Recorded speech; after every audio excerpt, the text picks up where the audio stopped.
जागा मी सिलेक्ट केलेल्या आहेत। बारामती शहराच्या करता हे विजेचा आता एवढा मोठा वापर आपण करतो, त्याकरता साधारण 1 ते 1.5 मेगावॉट एवढा सौर प्रकल्प आपण उभा करणार आहे। ती जमिनीची पण ऑर्डर निघालेली आहे, त्याचंही टेंडर करून ती एका भागामध्ये आपण ती वीज तयार करणार, ती महावितरणला देणार। त्या बदल्यात महावितरणनी आम्ही बारामतीकर पंपाच्या करता म्हणजे पाणी पुरवठ्याच्या आणि आमच्या शहराच्या करता जी वीज वापरतोय ती वीज त्या बदल्यात त्यांनी आपल्याला द्यायची, असं ते आपण काम केलेलं आहे।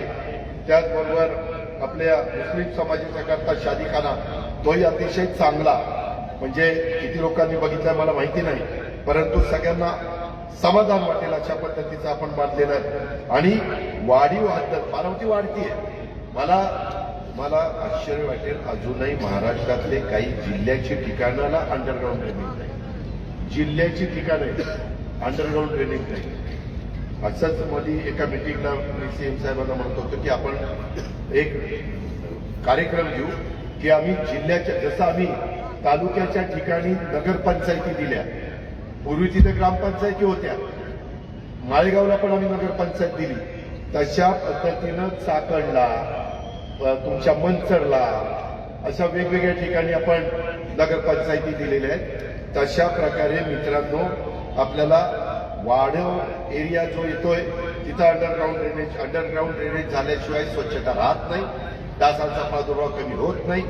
त्या बारीक सारीक गोष्टी आहेत त्याही आपण त्या ठिकाणी करतोय। आणि वाढीव हद्दीमध्ये स्ट्रीट लाईटचं काम, अशा पद्धतीनं आपलं सगळ्यांचं काम हे निश्चितपणे चाललेलं आहे। मित्रांनो, माझ्या एक गोष्ट लक्षात आली, आपण दशक्रिया विधी जो केला ना, तो केल्यानंतर मला आजूबाजूच्याही तालुक्यातले अनेक लोक सांगतात, दादा आम्ही तुम्ही केलेल्या दशक्रिया विधीला तिथं जातो आणि दशक्रियांचं सगळं विधी उरकतो, एवढं ते पॉप्युलर झालंय।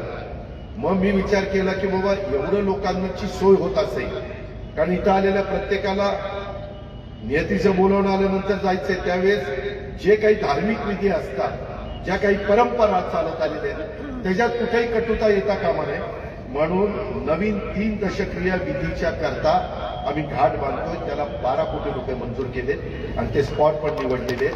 एक आपण इकडं पांढरीच्या महादेवाच्या तिथं आहे, दुसरा आपण जळोचीच्या ठिकाणी आहे आणि तिसरा आपण मळद आहे ना, मळदच्या अलीकडं म्हणजे बारामतीच्या हद्दीत, पण तो मळदकरांना तिथल्या सगळ्या लोकांना फार चांगला प्लॅन केलेला आहे।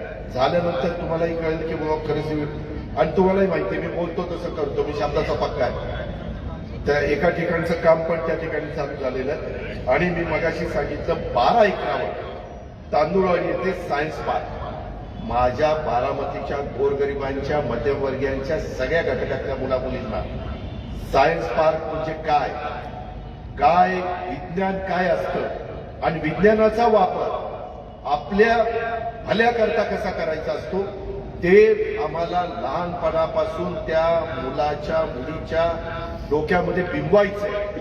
म्हणून 12 एकरामध्ये 23 कोटी रुपयाचा प्रकल्प आपण तिथं करतोय, 23 कोटी रुपयाचा प्रकल्प। मित्रांनो, ही साधी सुधी गोष्ट नाहीये, हे तुम्हाला माझ्या विरोधात जेवढी पॅनल झाले कुणी सांगणार नाही, नुसतं काहीतरी सांगतील, हे कॉन्ट्रॅक्टर हे अमकेन तमकेन, हे असलेच आहेत नाही तसलेच आहेत, हे पैसेवाले आहेत हे अमकेवाले आहेत। अरे कशाचं काय, सगळे आपण माणसंच आहेत ना हरामासाची।